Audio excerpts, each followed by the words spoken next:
तौफीक की कलम से व्लॉग में आप सभी दर्शकों का एक बार फिर से स्वागत है। दोस्तों, आजकल आरिफ गुजर और सारस की दोस्ती के वीडियो काफ़ी वायरल हो रहे हैं। आप लोगों ने देखा ही होगा, यूट्यूब पर, फेसबुक पर, हर जगह आजकल एक ही मुद्दा छाया हुआ है, आरिफ और सारस की दोस्ती। तो आइए आपको भी इस दोस्ती से रूबरू करवाते हैं, इनकी कहानी सुनाते हैं। ये कहानी है उत्तर प्रदेश के अमेठी ज़िले में रहने वाले आरिफ गुजर नामक इस युवक की। ये जो तस्वीर में आरिफ गुजर नाम का एक युवा आपको दिख रहा है, एक युवक आपको दिख रहा है, ये देखने में तो आपने एक फ़िल्म देखी होगी केजीएफ में जो हीरो होता है उसकी तरह लग रहा है। रॉकी नाम है उसका, रॉकी नाम याद आ गया। तो ये जो रॉकी जैसे दिखने वाले आरिफ गुजर हैं, इन्होंने इस सारस को घायलावस्था में एक जगह से इनको ये सारस मिला, तो ये घर लाए और इसका उपचार किया। ऐसा नहीं है कि सारस को ये रखना चाहते थे, उन्होंने इसका इलाज किया और जब कुछ दिनों में सारस ठीक हो गया तो इसे वो छोड़ने के लिए जंगल भी गए। चलो इसको छोड़ देते हैं, ये ठीक हो गया है। तो ये जब इसको छोड़ने के लिए गए तो ये गया नहीं और इन्हीं के साथ में ये वापस आ गया। अब धीरे धीरे इसने इसे छोड़ने की कोशिश की, क्योंकि परिंदे होते हैं, इनकी आज़ादी सब जानते हैं कि आज़ाद रहना पसंद करते हैं। तो ऐसा ही आरिफ ने भी किया और वो इसे छोड़ने के लिए चले गए। लेकिन जब भी वो छोड़ने के लिए जाते तो वो पीछे पीछे इनके आ जाता। तो आरिफ ने सोचा कि जब ये मेरे साथ ही रहना चाहता है तो इसे क्यों ना अपने साथ ही रखा जाए। तो वो सारस को अपने साथ ले आए और सारस जो है वो बहुत ही जल्दी इनके साथ घुल मिल गया। और फिर क्या हुआ कि ये वीडियो बना करके वायरल करने लगे और ये वायरल इतने हो गए कि पूरे देश में इनके वीडियो देखे जाने लगे। इनके शॉर्ट्स आप आरिफ गुजर के नाम से इनके खुद के यूट्यूब चैनल भी है, फेसबुक पर इनकी आईडी भी है, पेज भी है, जो काफ़ी पॉपुलर हो चुके हैं वो इसकी वजह से। और ये इस तरह के जितने भी स्टंट है ये इन्हीं की पेज पर है और इन्हीं की वाल पर है। धीरे धीरे सारस आरिफ के साथ इतना घुल गया कि इनके किस्से देश और दुनिया में छाने लगे।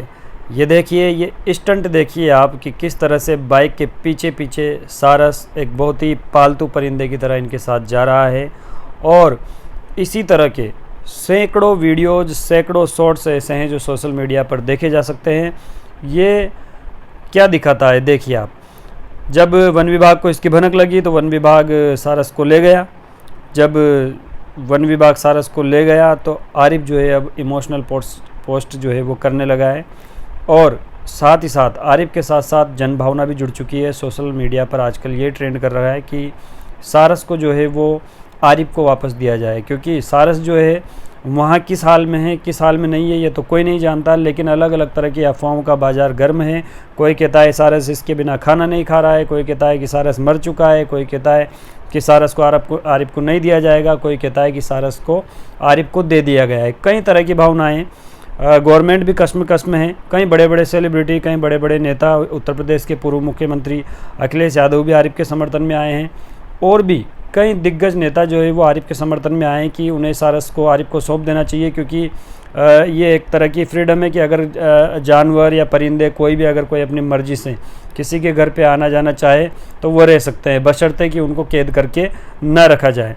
ये आरिफ का घर है जहाँ पर सारस जो है वो अपनी मर्ज़ी से रहता है, अपनी मर्ज़ी से जहाँ चाहता है आता है, जाता है, खाता है, पीता है और घूमता है। और आरिफ के साथ ही, आरिफ को देखते ही पहचान लेता है, आरिफ के साथ बहुत अच्छे से घुला मिला है। आप कई सारे वीडियो जो है वो सोशल मीडिया पर देख सकते हैं। चलो अब आपको इसी घटना से जुड़ी हुई एक बहुत ही शानदार पुरानी कहानी सुनाता हूँ। आपने सुना होगा, सिद्धार्थ नामक एक राजा का बेटा होता था, जो काफ़ी प्राचीन समय की बात है। उसको एक सारस मिलता है जिसे तीर लगा हुआ रहता है। तो सिद्धार्थ को ये सारस मिलता है तो सारस सिद्धार्थ जो है उस सारस को उठाता है, उसका उपचार करता है और उसे एक जीवन दान देता है। बहुत प्राचीन कहानी है। कपिलवस्तु नाम का एक राजा हुआ करता था, उसका बेटा था सिद्धार्थ, जिसे एक सारस घायल अवस्था मिलता है, जिसके गले में तीर आर पार हुआ रहता है। तो वो उसे उठाता है और उसकी सेवा करता है और उसको जीवनदान देता है। तो वो चाहता है कि सारस जो है अब चल फिर सकेगा, लेकिन तभी उस सारस का शिकार करने वाला जो उसका ही चचेरा भाई था देवदत्त, वो आता है और उस सारस पर अपना दावा पेश करता है कि ये सारस का शिकार मैंने किया है, इसे बहुत मेहनत से मैंने इसको शिकार किया है, तो ये सारस जो है मुझे दे दीजिए। तो यहाँ पर सिद्धार्थ कहता है कि नहीं, मारने वाले से बचाने वाला बड़ा होता है, तो इस सारस पर तुम्हारा कोई अधिकार नहीं है, क्योंकि तुमने इसकी जान लेने की कोशिश की है, जबकि मैंने इसका उपचार किया है। तो दोनों चचेरे भाइयों में इस बात को लेकर के झगड़ा होने लगता है। सिद्धार्थ दावा करता है कि नहीं सारस मेरा है, जबकि देवदत्त कहता है कि नहीं सारस मेरा है। तो ऐसे ही दोनों भाई काफ़ी देर तक लड़ते रहते हैं, झगड़ते रहते हैं। तो ये शोरगुल होता है, बात बढ़ती है और बात जो है इन दोनों के जो पिता होते हैं, जो राजा होते हैं कपिलवस्तु, बात उनके दरबार में जाती है।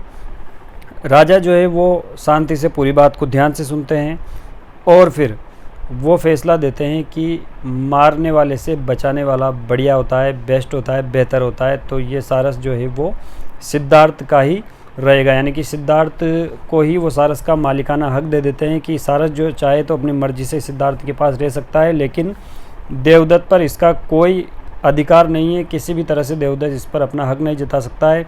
तो ये अधिकार दिया है केवल उसकी जान बचाने के आधार पर। हालांकि इस घटना का उस घटना से कोई संबंध नहीं है, लेकिन जो वायरल हो रहा है, तो मैंने उस वायरल हो रही घटना से इस प्राचीन कहानी जो शायद आप लोगों ने सुन भी रखी हो, तो ये घटना मैंने आप लोगों को शेयर की है। तो ये थी आरिफ और सारस की दोस्ती। काफ़ी मार्मिक है, काफ़ी इमोशनल है, काफ़ी भावनात्मक है। तो नियम की जगह पर है और इमोशंस की जगह पर है। अब सरकार ने क्या किया है और उस आरिफ की दोस्ती आपने देखी है, और उस सारस के मन में क्या फीलिंग्स है इसे तो कोई नहीं समझ सकता, या तो सारस समझ सकता है या ऊपर जो उनको बनाने वाला है वो समझ सकता है। तो इसे देख करके, इसे सुन करके आप ही फैसला कीजिए कि क्या सही है और क्या गलत। तो